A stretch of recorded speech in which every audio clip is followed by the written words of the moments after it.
To sell or to be sold? That is the question. Find out what we mean by that in this episode.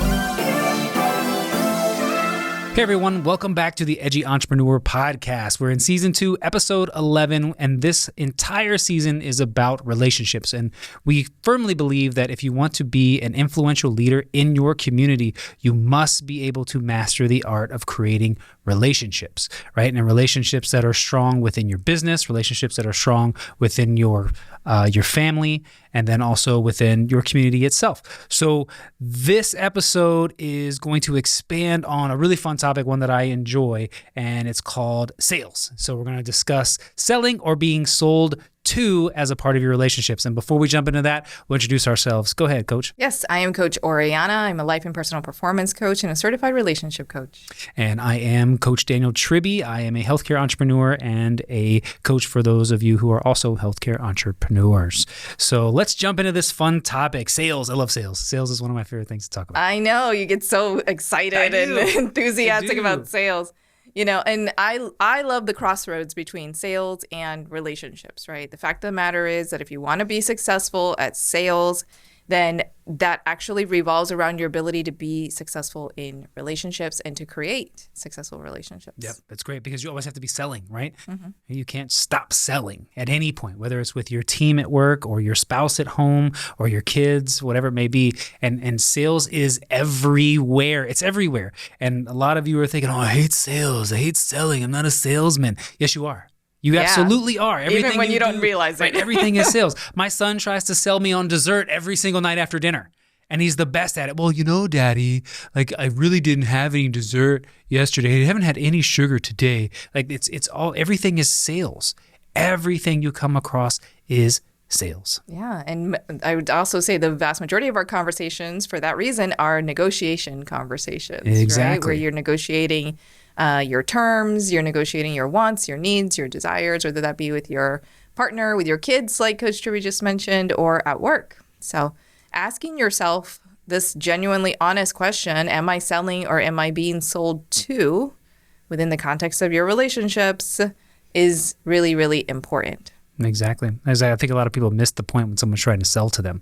Like you can probably see it in your LinkedIn email box, you know, this person's trying to sell me, but are you really able to notice it when it's happening to you in the flesh with somebody that's important to you, whether they're on your team at work or on your team at home, right? So, and being able to notice that is really important, and understanding, hey, what are they trying to sell me right now, right? Yeah. Does it benefit me? And what am I going to sell them in return? Yeah, right? Yeah. Are you being influential in your relationships, or are other people impressing influence on you consistently? Yeah, right. Very and true. So if that's, you know, and that's not to say that you have to be the one like impressing your influence on everybody all of the time in order to get your way. That's not what we're talking about. You know, we've had several episodes where we've talked about, you know, negotiations. And again, this whole season has been about relationships, and we talked about synergy in the past. We have a great episode on that. So, you know, if you want to be influential in your relationships, it doesn't necessarily mean that you're impressing your influence on everybody to try to get your way all of the time. But it also does mean you know what the limits are, and you can actually, you can lean in and know the difference about when you need to lean in or not in different relationships that you're in. Right. And we're also going to touch on the subject of, are you sold on yourself? Yeah. So we're going to touch on that because that's an important thing too. So, but before we start, let's define sales. What is sales?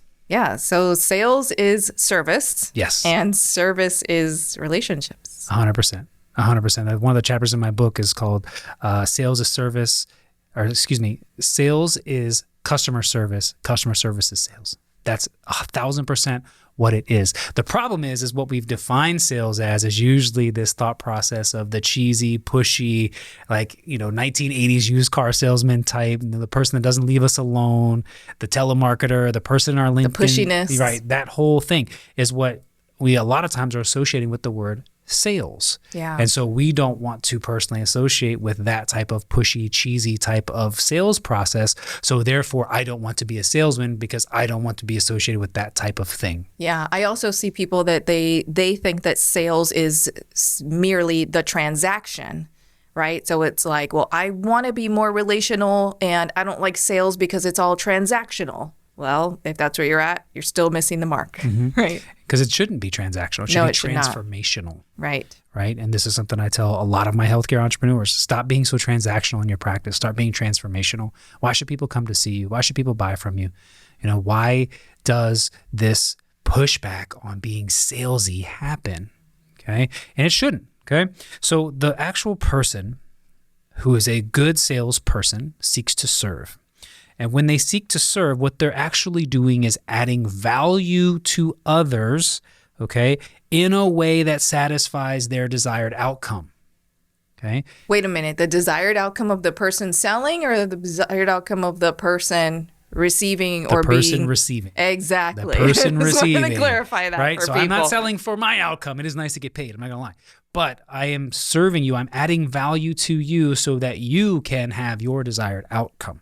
Right. And the problem that happens a lot of times is that if I have a product service or I'm the type of person that can't satisfy your outcome, I will continue to sell to you, which is unethical and it's bad service. Well, it reflects also that you're not listening, you're out of touch, you're, maybe even tone deaf in some cases, right? Where you have that salesperson that's like, no, really, pay attention to my thing because this is going to solve your problem. And it's like, I never even told you what my problem was. Right. And so there are three ways, right, that we can add value to the person we're attempting to sell to, right? So first one is your ability to understand what that person's needs are, correct? So what's the best way to do that? Yeah, ask them questions. Thank you. Thank you. I'm often inundated with, and I use this, I use the car dealership scenario. Like there's two types of salesperson. The one that tries to sell you on all the functionality of a vehicle, the bells, the whistles, the hops, the pops, the skeets, the yeets, whatever it is, right? And you don't care about that. I don't care, right? But instead, ask me what are the top 3 things that I want to get out of a vehicle. And if I tell you that I'm concerned with the performance of the vehicle and the engine and how fast it goes, then sell me that. But if I tell you I'm concerned with the safety of the vehicle because I have children and I want to know what the maintenance looks like so I'm not paying an arm and a leg every time I need an oil change, then sell me on those things. So the first point is always, always, always, always asking questions to find out what the needs are and sell to the needs, specifically the client's needs. I want to add to that. If you have a product that addresses those needs. Yes, very well so. That's the other side of the coin, so. right? Right. Because if, same analogy, if you walked into that lot and you expressed your 3 top most important needs to that you need a car to fulfill for you, if they don't have a vehicle that meets those needs, conversation complete, right? Thank you so much for coming in. Yeah, very true. We don't have anything that can meet those needs for you, right? Or we would have to order it, or here's a referral to where you might be able to get it. Beautifully done. Right? Service, people, service. Well, what about this key point, right? Satisfying needs. Apply this to relationships. Oh, my God. Talk to me, coach. Yeah. So, if you don't understand that, I would say there's 2 sides of the coin here, right? Because there's 2 primary people in any relationship, right? Mm-hmm. Any partnership. But if you don't understand that your partner has needs and what those needs are, it's going to be really difficult for you to show up in support of those needs. But if you're a person who doesn't know what your needs are, if you can't clearly communicate your needs, if you're still shy about what your needs are, if you still think that you got it yourself and you are independent and you don't need nobody, right? Oh, Lord. And you are...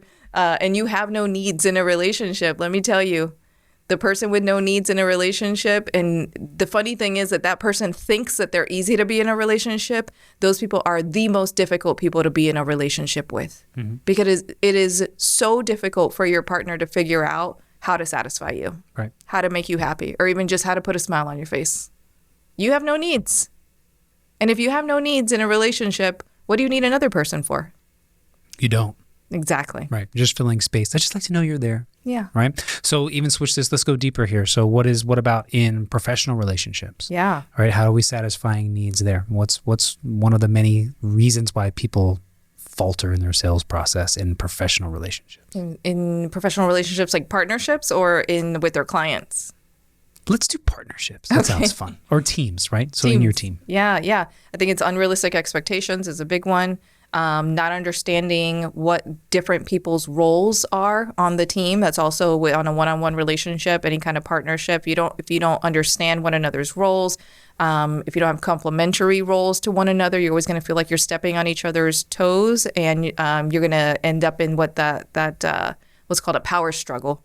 It's oftentimes what happens in one-on-one relationships. Yep. But in teams, right, like people end up getting ostracized when they don't know their role. They don't know how to contribute to the team. The team starts feeling like this person is not contributing fairly to the outcomes that we're trying to create, or we just don't know what this person's strengths are. What are they doing here, right? And so, they could end up pushing people out of their team. Yep. Or as the leader, right, in the relationship development, when you hire people, you're hiring them for a specific reason, a goal. You've sold them on the goal. So if you didn't do that and they have no direction, hopefully they didn't take the job. But if you have somebody on your team that doesn't have direction because you haven't assigned a goal or a timeline or some sort of achievement that they're here for, then you're going to have a hard time getting what it is that you want, right? You haven't sold them on anything, and they're not selling you on their skill set to be able to reach that outcome. Yeah. Right. So it's a two-way street here, right? So let's go into number 2. So as how you can add value. So adding value requires your ability to come across approachable. Okay. To have this vulnerability, right, that people can relate to, right? So tell us more about that side of it. How can you be more approachable and more relatable? Yeah, I mean, I think in professional relationships, particularly in your relationship building experience with the potential clients, prospects, right, actual clients, business partners, things like that. If people don't see you as like a real human being, as a person that's on equal footing as them, they actually won't approach you for your help, right? They'll just go like, wow, my life is a mess, and like, yeah, you're a coach and you say you help people, but like, you're perfect. I don't even want you to see what kind of shit I have behind the curtain, right? And so they actually won't approach you for support because you're not coming across as vulnerable and relatable, right? Maybe you're not sharing any part of your past experience before you became really good at doing the thing that you do, or really good at having great habits and being a high performer, right? Like, tell me about a time when your life wasn't that, right? That I could actually relate to. And then I can see your transition from, right, not a high performer, maybe just high achievement orientation, to high performance orientation. And I can go, oh, yeah, like I can see myself in the high achievement scale. Right. I want to move to high performance. You did it, right? Now I can trust that you could help me do it too, right? There's a level of relatability that comes when showing people that you're a real human being. Same with intimate relationships, right? And I would say even same with parent-child relationships, right? Like, there is going to come a time when your child is going to grow up and realize that you're just a regular human being, right? That's fallible and not invincible. And so when that time comes, if you've already been, kind of showing your child, hey, I make mistakes too, and actually like approaching your kid and saying, hey, I'm sorry for X, Y, and Z, right? I had this, I'm sorry you had to see that. I'm sorry you had to hear that, mommy or daddy makes mistakes too, right? Or I didn't have my best day yesterday. Then you could start teaching your child that that's normal and that's human, and that they need to do relationship recovery on after the fact when they do have those moments, right? Yeah, absolutely. And then same with intimate partnerships and especially dating, right? If you are not showing up emotionally available, which means vulnerable in some way, right? You might be coming across as, emotionally unavailable, or just an impenetrable wall, or like this perfect person. If you're having the experience of constantly getting pedestalized in relationships, you're probably coming across as infallible and perfect. Right. Pedestalized. being Putting on a pedestal. Yes, being put on a pedestal that you never asked to be on. That's it. It's great. Right. And it's a trait or a characteristic and a common experience of people who are emotionally unavailable in that way. Right. Very true. Very true. And well put. And the third thing that adds value is your ability to be heart focused, people focused. Okay. So to connect with the person and what it is that they desire to achieve and be able to deliver on the promise, right? So it's just something called empathy that we have, right? Hey, I really want this car. I really want a car that is going to be safe for my children, but also gives me a little performance and a little fun and, everything else. And to have the salesperson look back and just say, hey, I totally get it. I got 2 kids of my own and I drive this one right here because I get the safety for my kids and it's fun for me to drive when they're not in the car. So, like that relatability, right? Again, we go back to that, but that people-focused, heart-centered, I understand you. Yeah. Right? I am like you. I want to do business with people who are like me, right? And that's mostly what happens. Yeah. So, or even deeper. Yeah, people that I feel understand me. Right. Exactly. People that I aspire to be like. So the people I want to do business with. Exactly. So sales is all about creating a win-win situation. Okay. So if I have the product, the service, the relationship, right, that you desire, and you also desire that thing. Yeah, I have needs. Right. That are like, there's gaps, right? And I recognize what they are. And I recognize that, hey, you have a product or a service, or as a person, you can help me fill in those gaps. That's called a win-win. Right? Exactly. So there's no need to feel cheesy, sleazy, transactional in these types of relationships, right? Like it doesn't matter what the relationship is. If you're actually involved in a sales transaction with a client prospect, right, who you're so-called closing and bringing into your business ecosystem, or if it's a personal relationship, a platonic relationship, a romantic relationship, right? You're still showing up in some way that says, this is how I'm ready, willing, and able to add value to this relationship experience. Exactly. Right. Yeah, 1,000%. So these are my values. These are my beliefs. This is my vision for my life, right? We did a podcast episode earlier this season about, finding similar visions or finding people with similar visions that you can go on a journey with, whether it's professional or personal. Yeah. Right. And so it is vastly important that you've identified your own values and belief systems and you're staying true to those in your sales process. Okay. Or when somebody's trying to sell to you, right? Using those values and those beliefs as your filter. Yeah. Right. Yeah. I would say this is like in business, this is how you create raving fans in your business that actually leads to loyal followers, repeat clients from client referrals, repeat business, right? And just like this circular process, right? Where the more you put out there, the more comes right back to you, because the nature of the relationships in your client cycle is such that people, like your clients, actually want to give back to you, right? And they're happy to pay you to help them resolve their problems. In your personal ecosystem and world, this is what it looks like to build a tribe, a high quality tribe of people around you, of literally what is the equivalent of raving fans, right? In the business setting is like people who are like willing to go the long distance with you, willing to stand up for you, willing to support you in whatever it is that you're doing in whatever way that they can, eager to do that, happy to do that, right? Want to show up for you in your business and cheer you on. Yeah. And they're going to hold you accountable to the value and the quality of what it is that you're selling, either as a person or as a professional. Yeah. Yeah. Right? And so if what you're selling is out of alignment with you, this would be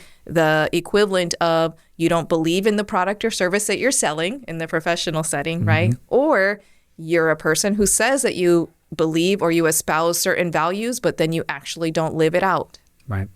Right. It's tough. It's tough. That's when these people start breaking off of you. Yeah. Right? You start losing these relationships because people start to go like, oh, wait a minute. If I want to stay in integrity, I can no longer associate with you because you're not in integrity.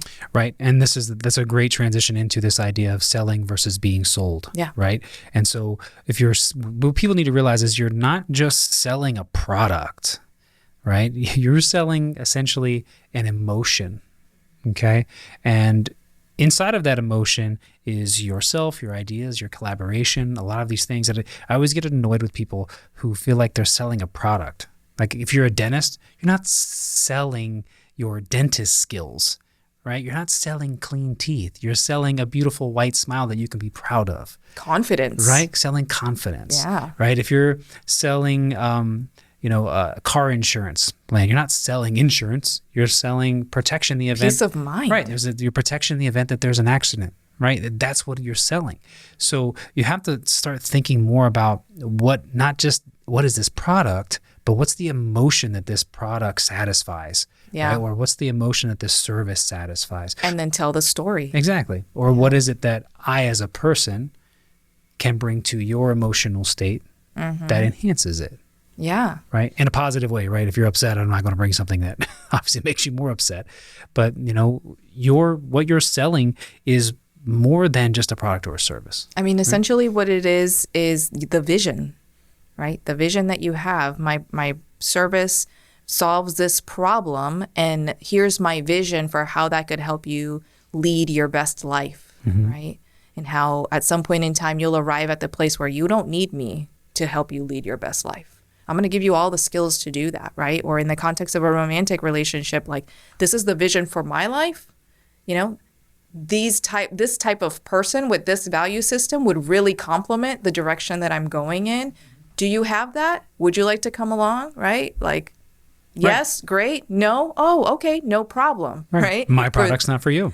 For those of you that are out there and that are dating, right? What most people are doing is they're going like, oh, this is the vision for my life. This is how I'd like to live. This is how I'd like to, be. And these are the values I'd like to live by. And these are my goals. Oh, you don't want that? Okay. Well, I can change my desires. I can change my vision. And, you can come into my world and, I might not like it, but I'll take it as long as we can be in a relationship. Right. Stop doing that. Stop that self-abandonment. Stop giving up on your vision for your life and your God-given calling in exchange to have certain people in relationships with you. Yeah, you're the hero of your own mission. You're the hero of your own story. Yeah. So you have to come up with your own mission and be that person, right? Your vision board, right, is meaningless unless you are actually putting things into place and working towards that. Moving in goals. that direction. Yeah, exactly. And when you find somebody who has a vision that complements yours, go far and, be blessed together. But when not, right, like you can still wish each other well and move on with your life experience, right? And that's both in personal and business relationships. Absolutely. And so the other half of this coin is, are you sold on what you're selling? All right. So let's do this from a product standpoint. Let's just from a business, product service standpoint to start with, because then we'll talk about you. All right. So we'll do this from a product service standpoint. If you own or work for a business whose product you've never tried, you cannot sell it. Right? If you're going to preach to somebody and say, oh, this is the best makeup on the planet because it is blah, blah, blah, blah, and somebody says, oh, yeah, do you wear it? And you say, well, no, you have zero ground at this point. You have nothing to stand on to substantiate your claim, right? Think about this. If you're a business owner who has a team or employees, are they using the product or the service that you're selling? Because if they're not, they cannot speak about it. You want everybody on your team to be sold on what it is that you do. Everybody on your team needs to be sold on your product or your service so that they can speak adequately about its benefits. And in personal relationships. Oh, goodness. Yeah. Do you have anything on the business side of it before we go there? No. You want this one, I think you summed it up. You want this so bad. Okay. So let's talk about being sold on yourself in your personal relationships. Yeah. I mean, you have to be sold on yourself, meaning your values, your life experience, your character, who you are, right? Everything that makes you up. Like, you have to, but the biggest thing is values, right? Like if you're not sold enough on your values to actually want to live that way and to make like the hard decisions and the sacrifices that it takes to live by a value system, then you're not sold on yourself. You don't really believe those things. You don't really want those things, or you don't really believe that what would be good for you to value is worth the effort that it actually takes to live by a value system. That's why I tell people all the time, I'm like, living by a value system isn't necessarily an easy thing to do. It actually should not be an easy thing to do, right? You know what's easy and comfortable? Sleeping in, right? Eating crap and, doing your own thing and just letting everything go is easy, right? Until it catches up to you. Like walking the narrow path of your life's calling is not, walking the narrow path of a value system that's going to put you ahead of the rest in your performance, whether that's in your health and well-being, mentally, emotionally, intellectually, and spiritually on those 5 grounds. Like living a value system that's going to put you ahead in those 5 areas is not easy. No, you're going to get banged up along the way. You're going to get banged up along the way, and you're going to end up, sometimes really thinking like, oh man, I want to say yes to that, and it's really tempting, and you're going to be struggling with that kind of stuff. Yeah, the discipline that it takes is ridiculous. Discipline. Yeah, and so if you're not totally clear and you're not totally sold on like, this is me, the person who lives by these values, you're going to fall into temptation. Yeah. And then you're going to fall into a lack of discipline is essentially what it's going to come down to at the end of time, because you're not going to be able to uphold that standard, which means you really didn't value the standard. Sorry. I know that sucks to hear, but some of you need to understand that. If you have a lack of self-discipline, then what you're really saying is that you don't value that outcome. You really don't value that life. You value this other one that you keep fading into. And until you decide to hold value strong to the lifestyle that you want, you're not really sold on that lifestyle. Right? Which could be, doesn't necessarily mean it's a bad thing. It just maybe it just means that you're lazy because you're not interested. Right? You don't know enough about what this lifestyle could actually be like for you. You haven't really gotten grounded in that vision for yourself to make it worthwhile. Even when we do, just talking about health and wellness, right? Like, let's just leave the other, four standards on the table as far as like emotionally, spiritually, intellectually, right? Like, let's just talk about physical health and well-being, waking up at 5 or 6 a.m. every single day to take care of yourself, to do your meditation, your journaling, and your workout, right? Like, that takes self-discipline, some degree of significant self-discipline to do that every single day or almost every day, right? And so if you're not totally sold on like, if I do these things, 4, 5, 6, 7 days a week, it's going to take me from here to there. Like, if you can't see that future vision of you and your life and what it would be like if you stick to that discipline, then you're not going to want to do it when those days that are hard to wake up, right? On the days where your body's like, oh no, I don't want to do it. Snooze, right? Like, you're going to go for the snooze. Yeah. And it's because people don't consider the first, second, and third order consequences, right? So often I'm sold on the third order consequence. Okay, so let's take working out as an easy example. It is. The third order consequence is that I look really great and I attract somebody else who looks really great, right? But the first order of consequence is life sucks because I'm fucking sore. Yeah. And I'm tired and I'm not used to eating like this and I want to punch somebody in the face. I'm hungry, or like I'm craving sugar and I can't have it. Exactly. That's your first order consequence. Yeah. Right? And that's what a lot of people don't realize. So if you're just sold on the third order and you haven't realized what the first and second order are, you may want to do some more investigating, right? So your first order is the soreness and the hangry and everything else. Your second order is now my body's starting to change and I feel better, I have more energy, right? And then my third order consequence is that I look amazing and I'm proud of myself and I feel some more confidence coming to me, and now I attract somebody else who has that same type of thing. So, but you have to consider those in order to be sold on who it is you want to become and who it is you want to attract. You've got to consider the order of consequences that come into that, right? Of creating that person, that version of you. Right? That's why most people stop, because they only get to the first order consequence. Yes. Right? So and they don't true. like it. Right? Well, that's the most painful part of any transformation. True. Very, very true. So what do we do as individuals, right, to sell ourselves? How can we better sell ourselves, right? And I think our first step is always our character. You mentioned this briefly earlier, right? So our character. And I know there's some fun stuff in this. So this idea of self-dependence versus independence. And I'm going to be quiet. That one's yours. No. Get in there. I know you want to talk about this idea of independence. I mean, it's just a lie. There's not a lot to be said about it from my perspective besides it's a lie that's been sold to us, especially to women, about, you need to be independent. But just people in general, humanity, right? Like, I understand this is an individualistic society, and that's fine, but this is different. Being an individualist is different than your idea of being this prevalent idea of independence, which actually says, I don't need anyone. Mm-hmm. And really what you need to realize that you're saying when you don't need anyone, you're actually lying to yourself. And what you're saying is, I don't want anyone.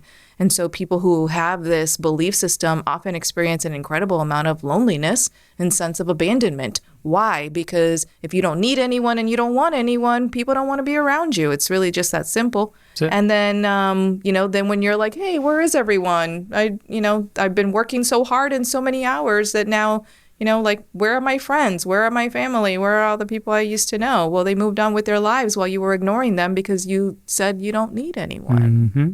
It's true, right? Is that the life you want to create? Yeah. I make my own money. I drive my own car. I have my own house. That whole situation that you have is really handicapping you, mm-hmm. right?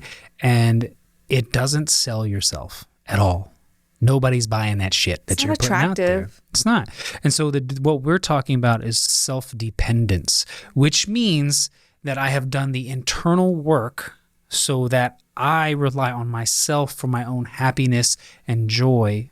I'm not dependent or codependent at this point mm-hmm. on somebody else to give that to me. Right. Because it's not anybody else's job to make me happy. It's my job to make me happy. Absolutely. Yeah. So that is self-dependency. I am dependent on myself to work on me. It's my responsibility to work on me. Heal. So I can realize my own happiness and my own joy. Yeah. Right? Yeah. Self-dependence, self-leadership. So intertwined so beautifully there, right? Mm-hmm. Can you lead yourself into creating a self-dependent version of yourself so that you can bring a whole and complete full self into a relationship where then now you can be interdependent. Yeah. So, interdependent. Yeah, and interdependency is sharing myself with you, right? Not in a way that's codependent, but more in a way that I can give to you in meaningful ways because I want to, not because I need something in return from you. Yeah, well, because you realize that you can cultivate happiness and joy with yourself, by yourself, within you, right? And then you can bring that into your relationships with other people. And I would like to share it with you. And if you're the same way, I would like you to share yours with me. Yeah. And that's what it is. That's what that is. Yeah, yeah. Okay? So, but in order to have, in order to really define your character, have that self-dependence and then share interdependency with somebody else, you have to have defined values and belief systems, right? Mm-hmm. We talk about this all the time. So I don't want to spend forever talking about this, but really quickly, or recap values and belief systems for us all. Yeah, values are the emotional states that you want to hold, that you want to be true to, you want to define your life. And your belief systems are essentially decisions that you've made about what you want to believe, about the reality and the truth of life, mm-hmm. and how those beliefs actually dictate everything from your thoughts to your actions and your outcomes and results in life. True. Yeah, and some of you have great values and poor belief systems, right? I personally think that beliefs are rules that we attach to our emotions, right? I only feel love when you bring me flowers. Okay, well, love is the value, right? But the belief system is only when you bring me flowers. It's kind of a shitty belief system, right? So rather than value flowers to feel love, you can find better belief systems to attach to your love. Mm-hmm. Right? Something of the sort. I know that's really simple and probably arbitrary, but I wanted you guys to have the idea of the difference between values and beliefs and how they work together. Yeah. Some of you value connection. Some of you value community, or not. Community is not really a feeling, but you value the significance that comes with being part of a community. Not bad values, right? Not bad feelings to have, but consider the beliefs that you've attached to them. Yeah. Right? Because some of you are trying to grow flowers in a weed garden, but you're not plucking your weeds out first. Mm-hmm. Okay. So you've got to consider those bad belief systems. So, the next part of selling yourself, that was our character. Now the next part is your ability to listen and what we call empathic listening. Yeah. Yeah. Mm-hmm. So much of listening and being a good listener actually has everything to do with doing your own self-work and your own healing. When people ask me like, how do you hold space and how do I be a better listener for my partner, and how do I, how do I keep from thinking about the next thing I want to say when they're talking, especially in emotionally charged situations? Like, you should probably focus on this first stage of what we just talked about, which is your character development. Because that's going to lead you to do your personal self-work and your healing, change some of your disempowering belief systems into more empowering ones so that you can show up more whole and complete and as a better version of yourself in your relationships. When you do that, it's easier to be an empathic listener, and to be a good listener, what people would describe as good listening, which is, a person who actually stays quiet while you're talking or while someone else is talking, can appropriately mirror back at you emotionally and verbally, things like that, can mirror what you're saying, can label what you're saying in an appropriate way, actually hears you, understands your body language, things like that, and doesn't personally get triggered by what another person is saying. Yeah, absolutely. And I want to define really quickly the difference between mirroring and labeling in your empathic listening, right? Sure. A lot of you think that if I just repeat back what you said, it shows me that you were listening. No, it doesn't. So and we've done this before on other podcasts, so we can do it quickly here on this one, but if Coach Oriana is saying, well, I'm upset because you left me at the house and you were supposed to pick me up today to come record. And I could say, oh, it sounds like you're upset because I didn't pick you up today. No shit, right? She just told me that, okay? So that's a basic level empathic listening. But what I can do is I can actually label it, right? I can say, I can see your frustration. So I labeled it. And if she's like, no, I'm not frustrated, I'm effing pissed, then I can be like, oh, I understand you're fired up right now, right? So I'm labeling it so I can show her that I'm understanding or I'm feeling the compassion, and I'm labeling it in terminology that I'm hoping she connects with, because that shows her that I'm connecting with how she's feeling, right? Absolutely. So really, really important to learn how to label. And the only way you can label is if you're actually listening to what people are saying and you're not trying to overtalk them. Yeah, absolutely. Yes. And so there's the labeling that a listener can do. But honestly, I think the primary responsibility for labeling is what you feel is within yourself. Yeah. Right? You need to be able to say, I am angry because, right? I thought we agreed on this. This is not what actually happened. And that makes me think this, right? That you don't listen to me. That makes me think that you don't respect me. That makes me think whatever it makes you think. Right? You need to be able to label your own sentiments and your own thoughts and feelings. And when you do that, you will actually notice that people do listen to you better. You are more heard and understood in your relationships because you are communicating more clearly in your relationships. But also secondarily, you're communicating in a way that inspires people's empathetic response. Yeah. Right? When I tell you I feel sad because, right, an action that you took and that made me think something, negative, either about the relationship or myself or about you or about whatever you think about me, right? Sounds convoluted, but these are literally the conversations people are having in relationships, right? When I start with the feeling and the vulnerable expression, I'm more likely to be met with empathy than if I start off with an accusatory statement and tone, you don't respect me because, right? Come on.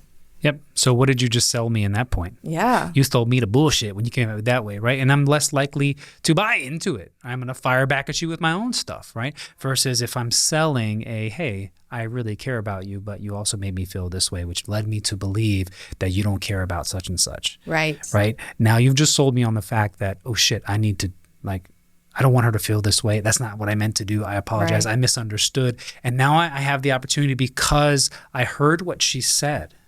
And now, because I listened and I heard what she said and I empathized with it, I now can share my perspective on it. Yep.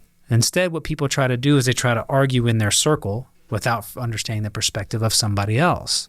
Okay? She's not going to buy anything that I'm trying to sell about my perspective until she's heard or until she believes that I've heard hers. Right. Right? And then even if we don't agree at that point, we can have a thoughtful disagreement with each other. We can have a discussion about why she feels this way and why she's sold on that, and why I feel this way and why I'm sold on that. And then potentially, can we find some synergy there? right? What do we do next time? Or at least just learn a lesson, about how you would handle it next time or how you would conduct yourself in a similar circumstance in the future with this person, right? Or with anyone. Like, oh, you know what? Next time in the future, I'll make it a little bit more clear, right? I'll talk about, I'll make plans in advance and then I'll also send a friendly reminder, right? Or I'll leave this person a note or send them an email or a text, right? As a reminder the day before or the morning of, right?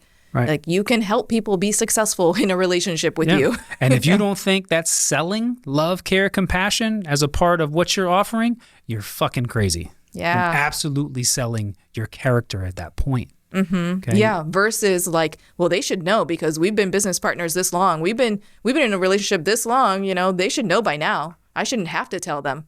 If that is your mindset, you're selling something totally different, right? You're selling disconnect. You're selling separation. And generally speaking, you're selling a person who is difficult to be in a relationship with and difficult to communicate with, right? Set me up for success in the relationship with you. Otherwise, I don't really want to be in it for that long. Yeah. Right? 1,000%. And the last part of your character is having some logic, right? You've got to have some logic in here. So the illogical people are the ones that are spamming my LinkedIn box every freaking day.